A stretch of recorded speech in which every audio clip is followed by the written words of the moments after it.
Forgotten City, Chapter 18. Kobe was taken back to the home quarters.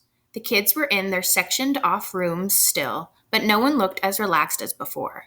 They huddled in groups, and when Kobe emerged with his armed escort, the looks he got were a mixture of naked disbelief and suspicion. He felt as though it was him behind the glass, being inspected like a zoo animal.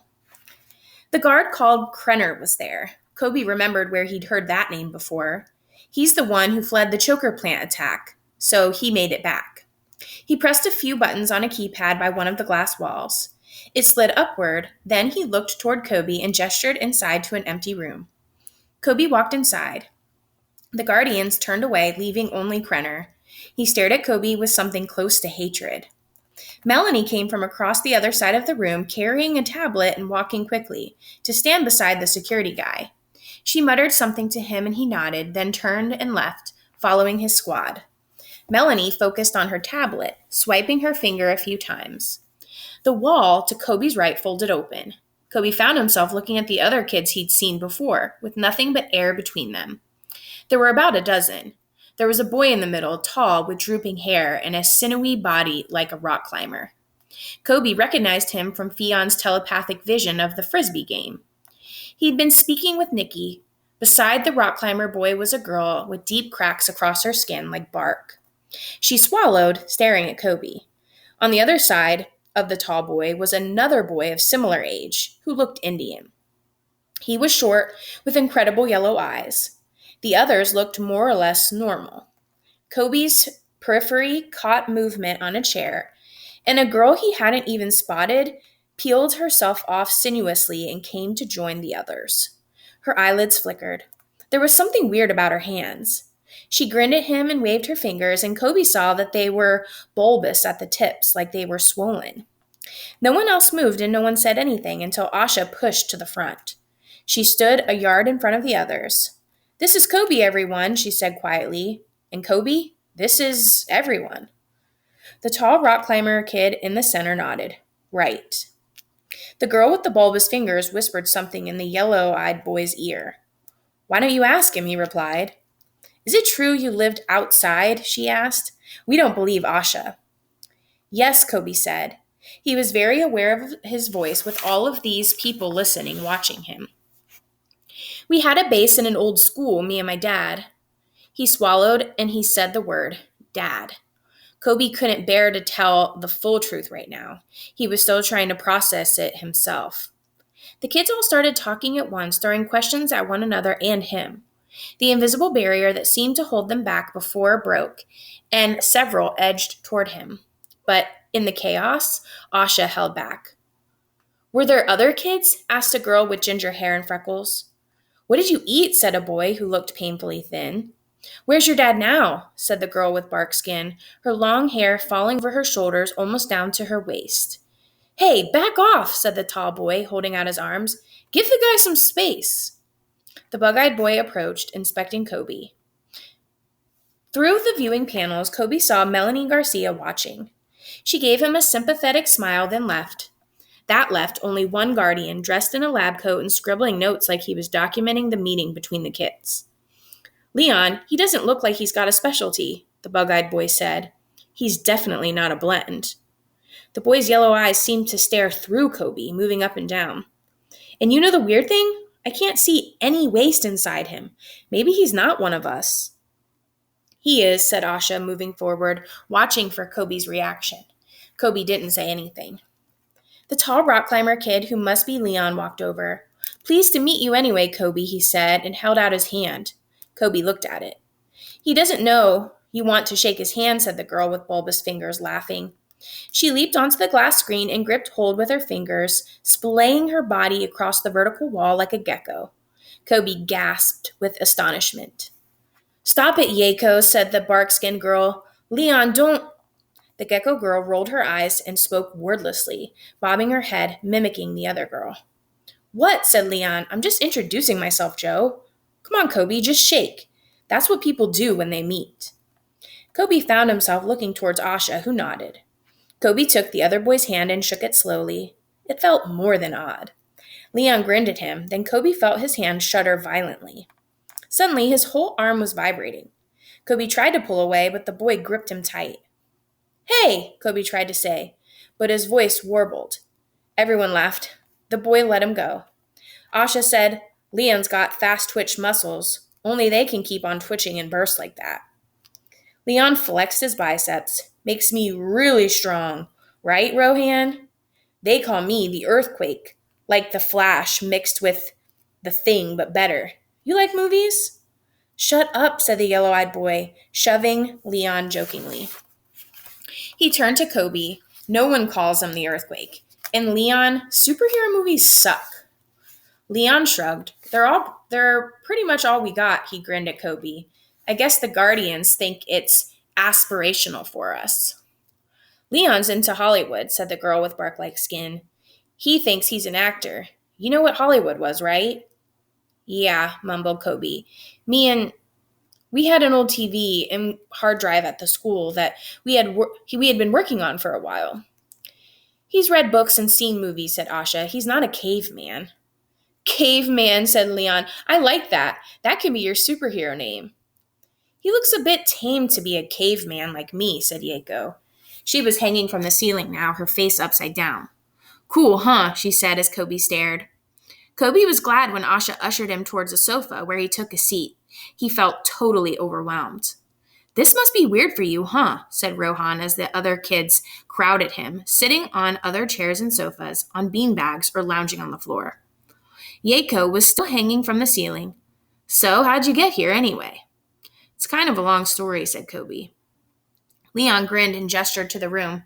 We're not going anywhere. You know about the whole apocalypse thing, right? Kobe talked. Mostly they let him, and the only person who didn't look rasp was Asha, but then she'd heard most of it before at the school. He sensed she wasn't so much listening to his words as watching him, reading the way he told his tale for the second time. The interruptions he did get ever so often were silly little things, about his lessons with his dad, about how they washed, and what the school looked like. When he talked about going outside, he saw only speechless faces. They can't even imagine it, he thought. And part of him felt almost guilty, as if he was boasting somehow for letting them know he'd entered a world they never could. As Kobe described his old life, he felt a pang of yearning, but it already seemed a million miles away. And as he finished his story, the other kids told him theirs. It was the same tale for each. Heel Home had been their home as long as any could remember. Not even Heel Home, this very floor. Leon explained that the internal doors led to other rooms. He gave Kobe a tour. He showed him the tables and chairs in the canteen, served by a hatch in the wall, then the rows of doors to the individual dormitories and the washing facilities. There was a game room and a small gym with weights, bikes, and treadmills. The biggest room was a huge hall with equipment inside that Leon called the training room. He seemed proud as he showed off the scope of their living space, but Kobe felt only a creeping sense of dread. This is it? Their world was safe and clean, but it was tiny. He smiled and said nice things all the time, wondering how he was going to live here for the foreseeable future. Bill Gates was small, but at least he had the freedom to move around the classrooms. After a few hours, they sat down to eat in the canteen. Among all the deception, Asha had been telling the truth about one thing, the food. It was as bland as she'd said, cubes of slightly wobbly, squeaky stuff in a sauce that tasted artificially sweet. Rohan explained that the Guardians were hyper-vigilant about growing anything organic in case of infection, so all food was synthesized. It's safer, he said. It's disgusting, Kobe replied, smiling. Still, he was hungry enough to eat it all. As they ate the dinner, he tried to remember all the kids' names. There was Joanna, Leon, Rohan, Yeko. Rita was the girl with red hair, he thought, but the others he found difficult to keep in his head. There was maybe a Heather, Sanjay, Paolo, and several others he went blank on. Did kids at school used to remember the names of everyone in their class? After dinner, they went to the game room, which was spacious, about double the size of the lunch hall at Bill Gates. There were sofas and beanbags, a pool table and dartboard, packs of playing cards of the kind he used to play with Dr. Hales, a selection of books, a lot smaller than the school libraries, and various board games. Some of the kids showed him gaming consoles, putting over their eyes goggles they called VR.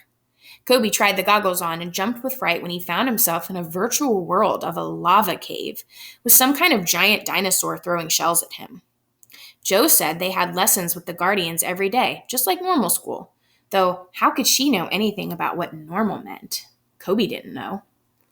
They showed Kobe how to play a card game called Last Man Standing, and even he won a few rounds. He pretended to be enjoying himself, but after a while he became bored. He felt annoyed at himself for feeling this way. I'm safe, I have friends, I should be happy. But the thought seemed ridiculous. Leon hissed at Kobe, "Hey dude, come in here." While the others continued with the card game, Kobe went with Asha, Rohan, and Leon into the training room. Kobe looked around it properly. It was like a gym mixed with martial arts room mixed with a tech lab. Mats lay on the floor, a climbing wall reached 100 feet up, and gymnastics equipment lay around the room. But there were also lots of scientific instruments and equipment near each apparatus. "This is where we test our powers, caveman," said Leon. "We all have baseline abilities, but some of us have specialties that we try to develop. We're called blends." A shape dropped down in front of him from above. It was Yako. "Boo! So I guess you can climb stuff," said Kobe. "She's Gecko Girl," said Leon. "Don't call me that," said Yako. Joe said, "Me, Yako, Rohan, Leon, Fion, Asha, Nikki, and a few others, we're blends. We're called that because the Guardians think that other organic DNA could have entered our bodies with the waste, causing odd mutations. So we're kind of blended with other organisms from the natural world." "You must be annoyed that you don't have a specialty," said Yako to Kobe. "I'm not," said Kobe, and the others laughed. "Kobe may only have baseline abilities, but I told you they're awesome," said Asha. "Show us, Kobe." "Maybe later." "Check this out," said Rohan. He made his way into a large area of the hall enclosed in a circular net that hung down from the ceiling. The netted area was about 65 feet in diameter. Near its perimeter stood tall cones with archery-type targets attached. Small machines carrying baseballs in a tub with tubes at the front of them like large gun nozzles were laid out all around the net too. Rohan grabbed 2 baseball bats from a tub and stood in the middle of the net. He held one bat in each hand. "Draw," he cried. Baseballs shot at him from all around. He spun and dodged, swinging the bats, often hitting multiple balls at once. The balls powered off, smashing down the targets. "Rohan's specialty is his vision," said Leon, watching his friend proudly. "His spectral range has been increased on many levels, or something science-y like that. So anyway, it's cool because he can process kinetic movement much faster, and he has night vision and can spot waste inside people." "That's pretty cool," said Kobe. "Why don't we do some group ability exercises?" said Joe. "Go on," said Yako, grinning. "Show us your powers, or we might think you don't have any." "I think I need some time on my own, actually," said Kobe. "I'm a bit tired." In truth, he felt totally drained. "Sure," said Asha. "You must be exhausted, and these guys can be hard work. Come with me."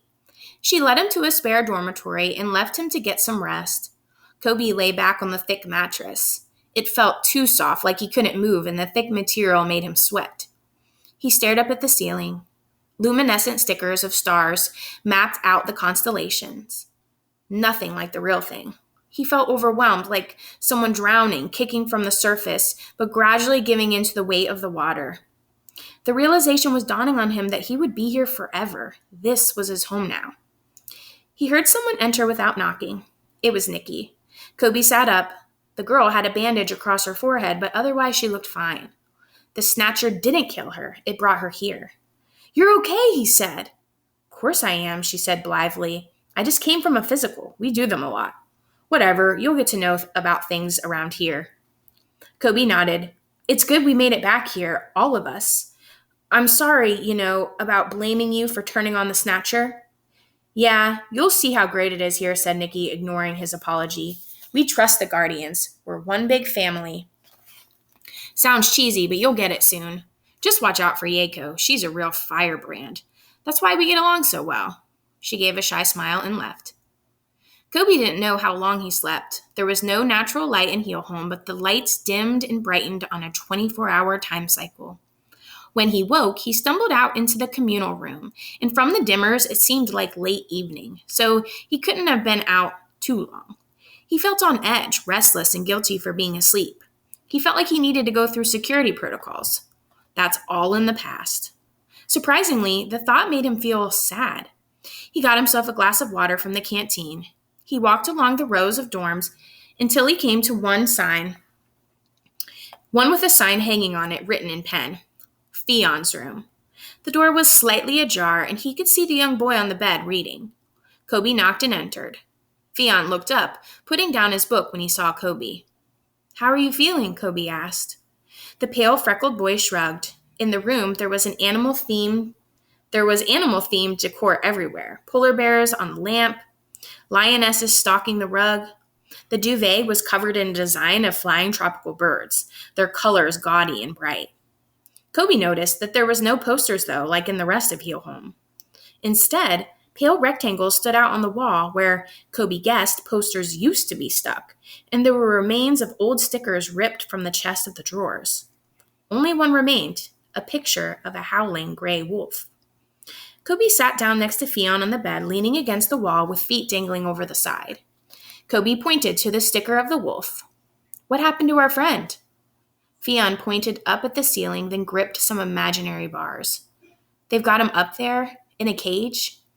Fion nodded, then stared through the opposite wall, eyes glazed. He barely seemed present, as if his mind was still out in the wastelands. The part of him that was here appeared utterly miserable. Kobe wanted to comfort him. "Well, you guys were right about the Snatchers," Kobe said. "They don't kill things with their stings, and I'm sure they'll release the wolf, back to its home. They probably just want to run some tests or something." Fion didn't reply. "You're like me, aren't you?" Kobe said. "You find this place weird." Fion met Kobe's gaze. "I feel like I'm surrounded by people, but I'm the loneliest I've ever been, Kobe looked down to his lap. He seemed as closed up as Kobe had ever known him. "I'm finding it pretty weird if I'm honest," Kobe continued. "I reckon I could live here fine, though. And if I can, you can, right? We'll be friends." There were tears in the boy's eyes. Kobe edged closer. "What's wrong, Fion?" he said. "Why do you hate being here so much? The others seem to like it." Fion wiped his eyes. Then he gazed at Kobe and felt his scalp prickling. Fion was trying to send him something telepathically. Kobe reached for Fion's hand and placed it on his temple. Fion looked hardened, and he closed his eyes, and Kobe did too. The prickling sensation strengthened. In the darkness, Kobe heard sounds first of all. A voice through a speaker. "We are bringing in the specimen now." There was a blaring sound and something like metal grating on metal. Sterile white light invaded Kobe's vision, and he found himself in a chamber of Heelholm. Scientists looked on from behind a glass screen with clipboards, and some held strange metal devices like mini radars. Melanie was there. She nodded encouragingly through the glass at a young boy standing nearby to Kobe. It was Fion. He looked no older than 7. There were wires taped all around his head, which was clean-shaven. The wires trailed down to some kind of machine attached to his belt. Kobe could see the green tracks of veins through the papery white skin on Fion's scalp. The young boy stared at a door which slid open. 3 claws guards entered, escorting a large industrial-type vehicle with caterpillar tracks and a forklift at the front. In the vehicle's prongs rested a 6-foot square metal cage with a pane of thick, semi-transparent glass at the front. Muffled growls and scratching noises can be heard from inside it. They made Kobe's skin crawl. Sounded like a mammal. Big. "Beginning Communicative Telepathy Experiment 13.2, date 10th of September 2049, said a bland male voice through the speaker. "Test case Heelholm patient S591. Fion was shaking on the spot, squeezing his fist by his side. What are they going to do to him, Kobe thought. Melanie's voice took over the speaker. "You could do this, Fion," she said. "Please, Fion, you can. Do this for me. You've shown that you can. This is no different from before." Melanie's tone, meant to be warm and encouraging, just sounded cold and robotic through the sound channeling system. "I don't think I can," said Fion in a squeaky voice. "I don't want to." Fionn, said Melanie more sternly, you must try. Remember what I said. You are helping to save the world. We need to understand the waste. We need to understand what you could do. Okay, said Fionn, but he sounded terrified, confused. The cage slowly lowered to the floor on the forklift. The animal inside it began to thrash and roar, shaking the cage and denting the metal sides. Kobe drew back instinctively, even though he knew he was only a spectator to the vision. Through the frosted glass at the front, Kobe caught sight of a flash of long, furred limbs and a dark snout, yellow eyes. Okay, please prepare Fionn, said Melanie. Fionn closed his eyes and screwed up his face. Little lights connected to the wires on his head began to light up. The forklift truck reversed, leaving the cage on the ground, and the guards backed away with it toward the door. Fionn was sweating now, the dome of his head shining in the wan glow of the strip lighting. No, they can't, thought Kobe. Fionn opened his eyes and began to sob. No, don't leave it here. Focus, Fionn, said Melanie. The lights along the wires connected to Fionn's head flashed brighter and quicker. Hurry up and get out of there, guard. A loud bang made Kobe jump. Spider cracks fissured over the cage's frost glass-like splitting ice.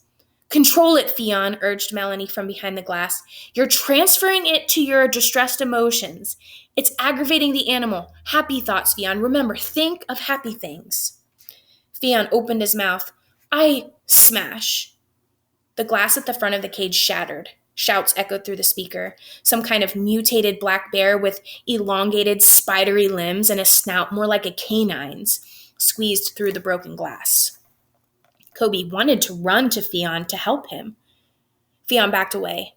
No, it's out. I can't make it stop, he said, his voice a high-pitched croak. His back hit the wall, and he slid down it, burying his head in his knees. No, Fionn, shouted Melanie's voice. Guardians, get him out of there. Or get out of there. The bear padded toward Fionn. Kobe thought the creature would maul him at any second, but the hum of the truck speeding away made the creature's head swing around with a snarl. The retreating guards fled, feet pounding on the white enamel floor.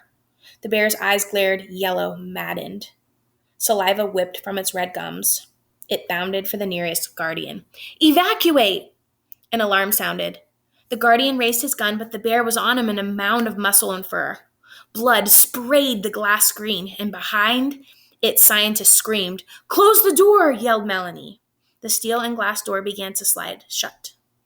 The bear looked up to where the other two guards ran toward the exit. The guard in the truck jumped out and followed. It took a second for the bear to hunt them down. It bounded after them, pawing at one man who had short blonde hair. Screams ripped through the rooms. The bear turned on another guard, a dark-skinned woman with wide oval eyes. Help me, she screamed, pounding on the closed door. Open the... The bear's jaws closed on her neck, and Kobe looked away. The final guard was hiding behind the truck. The man, elderly with gray hair and a goatee, gazed imploringly at Fionn. Do something, boy, please, save me. The bear leaped onto the truck, which tipped, crushing the man before the muscular creature set upon his exposed head. The man's legs, visibly sticking out from the bear's body, shuddered briefly before going limp. A pool of red seeped around his boots. Fionn was sobbing in the corner. The bear charged at the door, trying to escape, but the barrier was closed. The bear rebounded off, enraged. It turned toward Fionn. It padded toward the small boy. Blood covered the creature's fur, matted and dark around the muzzle. It growled softly. It stopped in front of Fionn, bending over him. Fionn met the creature's eyes. The bear patted its feet on the spot, sniffed at Fionn, then pushed him with its snout. It snapped its jaws, then at once it seemed to calm, bowing its head. The lights on Fionn's head's sensors twinkled. Hold it there, Fionn, said Melanie. You're doing it. Streams of guards stormed into the room. Their semi-automatic weapons pulsed, and the bear roared as bullets exploded into its body. It tried to charge at the guards, but fell. Its feet slipped from under it as it tried to stand again, and more bullets smashed into its side, making it shudder. It collapsed in a pool of blood. Kobe looked over at Fionn. The boy wasn't crying. His eyes were like marbles, hard, shining, empty of expression. His face and bald head were speckled with blood, and his gray suit was smeared with crimson where the bear had nuzzled him. Kobe stared in shock at the edges of the room dimmed, collapsing in the center. The vision faded. Kobe's chest heaved with nausea. He gasped in a breath as he found himself in Fion's bedroom. Next to him, Fion was shaking, chest heaving. That was horrible, Kobe said. I can't believe they did that to you. It's been a long road for him, said a quiet voice, and Kobe turned to see Asha walking slowly into the bedroom. What happened with Fion was terrible. It shouldn't have been allowed to happen. Asha, said Kobe quietly, this place is making him worse again. He was starting to speak again before we left Seattle, and he seemed happy. Asha looked upset. I know, but here he will be cured. We all will, thanks to you. I didn't do anything, said Kobe, turning away. He shook his head. It's not right. They need to understand the way. I've already heard it all, snapped Kobe. Don't you think it seems strange, though, that the Guardians don't tell you anything? That they make you do these tests? What are they even doing in that experiment with Fion? It didn't look like it would help find a cure. Asha was quiet. We don't understand everything about what the Guardians do. Kobe was about to reply when a Guardian entered the room. He spoke quickly. Kobe, you need to come with us. Why? Said Kobe. It's Dr. Hales. His condition has worsened. Kobe shivered, a dull weight in his chest. What do you mean? He doesn't have long. If you want to see him, I suggest you do so immediately.